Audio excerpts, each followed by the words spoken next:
Halo Tax Academian, kembali lagi bersama saya Icat dalam Ada Apa Dengan Pajak. Nah, dalam ADP kali ini kita akan membahas nih ketika terdapat transaksi antara pihak dengan hubungan istimewa, nah di mana transaksinya itu lebih dari satu begitu ya. Nah, pertanyaannya mungkin apakah analisis prinsip kewajaran itu perlu diterapkan secara terpisah untuk setiap transaksi afiliasi yang dilakukan oleh para pihak dengan hubungan istimewa atau bisa dikenal dengan transaction by transaction basis ataukah tidak begitu ya. Nah, sebenarnya pertanyaan adalah bukankah berbagai transaksi afiliasi tersebut pada dasarnya itu saling terintegrasi satu sama lain sehingga itu dapat digabungkan dalam satu kesatuan analisis. Nah, dapatkah berbagai jenis transaksi afiliasi tersebut itu dikesampingkan dan hanya melakukan analisis di tingkat laba operasi perusahaan secara keseluruhan? Nah, untuk menjawab beberapa pertanyaan tadi, saksikan terus ADP hingga akhir ya.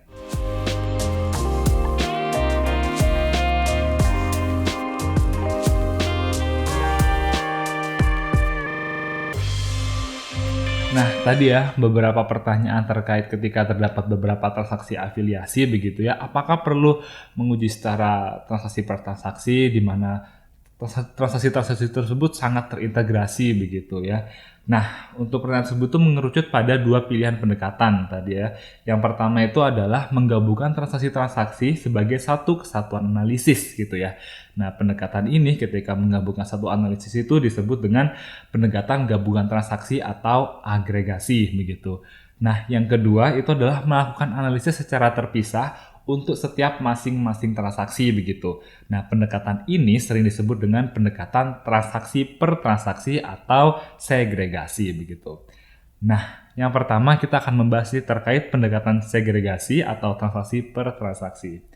Nah, OECD Transfer Pricing Guidelines yang terbaru pada tahun 2022 itu menyatakan nih bahwa dalam rangka mendapatkan perkiraan yang tepat atas kondisi harga atau laba wajar, pendekatan basis transaksi itu lebih tepat digunakan atau diterapkan gitu ya dalam menerapkan prinsip kewajaran adalah ya tadi pendekatan transaksi per transaksi begitu. Nah, namun demikian OECD Guideline itu juga berpendapat bahwa ketika terdapat keterkaitan yang erat gitu ya atau berkesinambungan antara satu transaksi dengan yang lain gitu ya atau situasi ketika analisis kewajaran ternyata tidak dapat atau sulit dilakukan dalam transaksi yang terpisah begitu, maka pendekatan transaksi per transaksi ini itu tidak tepat untuk diterapkan. Itu perlu dicatat ya. Nah, OECD Guidelines tahun 2022 ini pada dasarnya juga mengisyaratkan bahwa terdapat kondisi ketika dibutuhkan analisis terpisah atau segregasi transaksi afiliasi yang dilakukan dalam satu paket transaksi begitu. Nah, paket transaksi ini tuh dapat diartikan sebagai suatu transaksi ketika sebuah harga itu ditetapkan untuk beberapa macam produk begitu, seperti produk jasa atau aset tak berwujud yang telah dibungkus atau menjadi satu paket transaksi.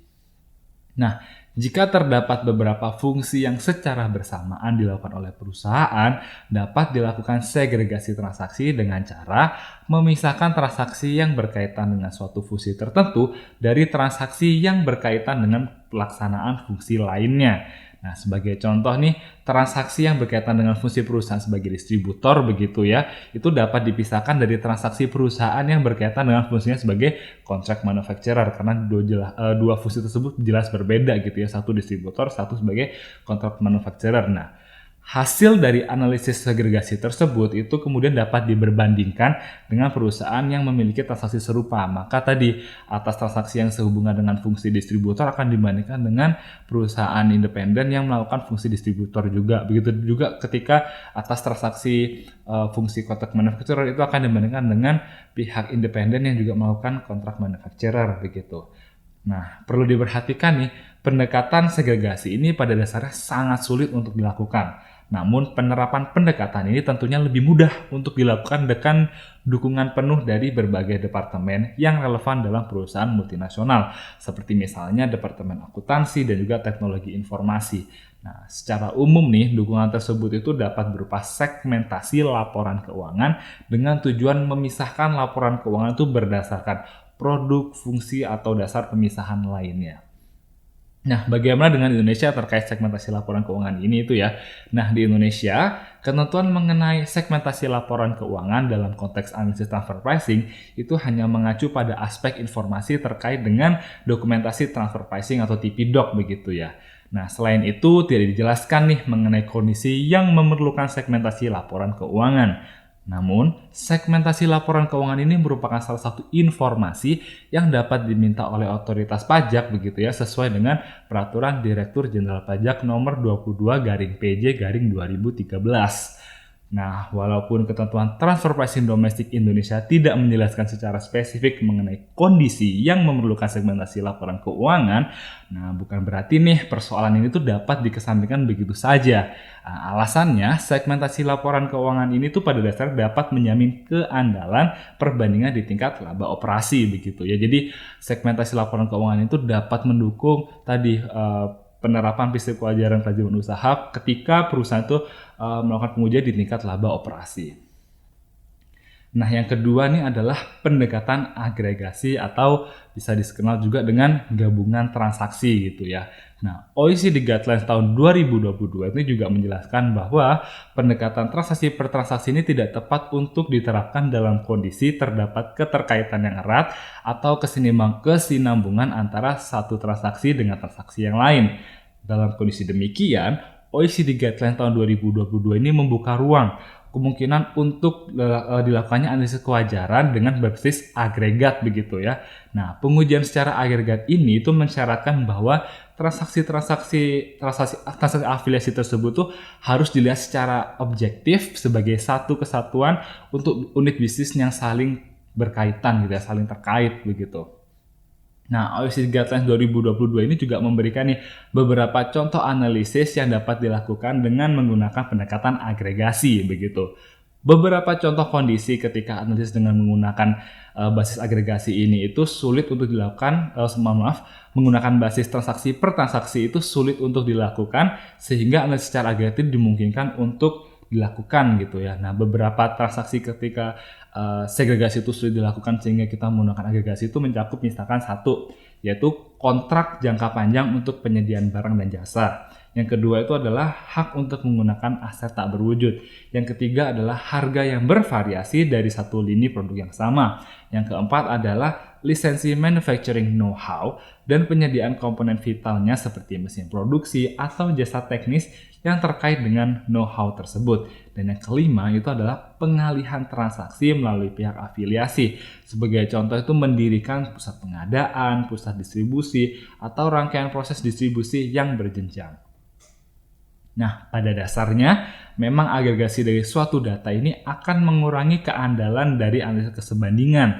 Oleh karena itu, analisis transaksional itu akan lebih dipilih ketika data pembanding untuk transaksi tersebut itu tersedia begitu. Nah, ketika data transaksional tersebut tidak tersedia, maka wajib pajak dapat menggunakan perbandingan agregat selama data tersebut dapat memberikan bukti yang paling akurat dalam menunjukkan sifat kewajaran antar pihak afiliasi. Selain itu, diperlukan juga nih penjelasan mengenai alasan mengapa suatu pengujian harga wajar ini dilakukan secara agregat begitu ya. Jadi perlu penjelasan mengenai alasannya begitu. Lalu bagaimana dengan Indonesia? Bagaimana ketentuan domestik di Indonesia?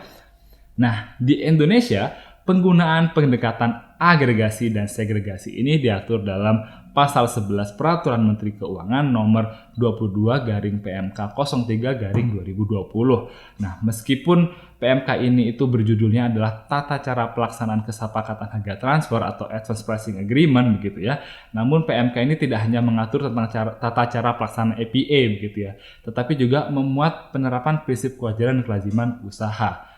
Sama seperti paragraf 3.9 OECD Guideline tahun 2022, Pasal 11 ayat 1 PMK 22 tahun 2020 ini mengatur nih bahwa dalam melakukan analisis transfer pricing harus dilakukan secara terpisah atau segregasi untuk setiap jenis transaksi yang dipengaruhi oleh hubungan istimewa. Akan tetapi, berdasarkan pasal 11 ayat 2 PMK 22 tahun 2020, ketika terdapat dua atau lebih jenis transaksi yang saling berkaitan atau memengaruhi satu sama lain, sehingga pendekatan segregasi tidak dapat dilakukan secara andal dan akurat, maka pendekatan agregasi dapat digunakan. Nah, meskipun PMK 22 tahun 2020 ini mengakui penggunaan pendekatan agregasi, PMK 22 tahun 2020 tidak memberikan kriteria ataupun contoh lebih lanjut dalam kondisi seperti apa transaksi yang dilakukan dapat dikatakan sebagai transaksi yang saling berkaitan dan memengaruhi satu sama lain. Begitu ya. Ketika di OECD disebutkan contohnya seperti apa, namun di PMK 22 tahun 2020 ini tidak memberikan kriteria ataupun contoh lebih lanjut dalam kondisi apa transaksi yang dilakukan ini dapat dikatakan sebagai transaksi yang saling berkaitan dan mempengaruhi satu sama lain. Nah, sebelum adanya PMK 22 tahun 2020, Peraturan Direktur Jenderal Pajak Nomor Per 22/PJ/2013 mengenai pedoman pemeriksaan terhadap wajib pajak yang mempunyai hubungan istimewa, itu di Per 22 tahun 2013 itu juga mengatur nih bahwa pendekatan agregasi dapat diterapkan apabila transaksi-transaksi afiliasi ini berkaitan erat atau berkelanjutan. Namun begitu, Per 22/PJ/2013 tidak memberikan elaborasi lebih lanjut. Nah, maka bisa kita pahami bersama ya bahwa OECD Guidelines 2022 ataupun ketentuan transfer pricing domestik Indonesia ini menyebutkan bahwa pendekatan basis transaksi yang lebih tepat digunakan dalam menerapkan prinsip kewajaran adalah pendekatan transaksi per transaksi atau segregasi. Namun ketentuan tersebut juga menyatakan bahwa pendekatan agregasi dapat diterapkan dalam kondisi tertentu. Nah, kalau kita melihat OECD Guidelines tahun 2022, di situ menyebutkan bahwa pendekatan agregasi dapat diterapkan dalam kondisi terdapat keterkaitan yang erat atau berkesinambungan antara satu transaksi dengan transaksi yang lain. Nah, ini juga di mana Indonesia ini juga sejalan gitu ya dengan OECD Guidelines tahun 2022. Pendekatan agregasi ini dapat digunakan dalam kondisi yang sama di Indonesia itu diatur dalam PMK 22/2020. Namun tadi bedanya kalau di PMK 22 tahun 2020 itu tidak memberikan kriteria ataupun contoh lebih lanjut dalam kondisi apa transaksi yang dilakukan itu dapat dikatakan sebagai transaksi yang saling berkaitan dan mempengaruhi satu sama lain. Nah, begitu ya Tax Academian ketika kita memiliki beberapa transaksi afiliasi, apakah kita mengujinya transaksi per transaksi atau secara gabungan begitu. Nah, semoga video ini bermanfaat untuk kita semua. Jika dirasa bermanfaat, jangan lupa klik like video ini dan juga subscribe di DTC Indonesia. Saya Icat, pamit dulu diri. Terima kasih dan sampai jumpa.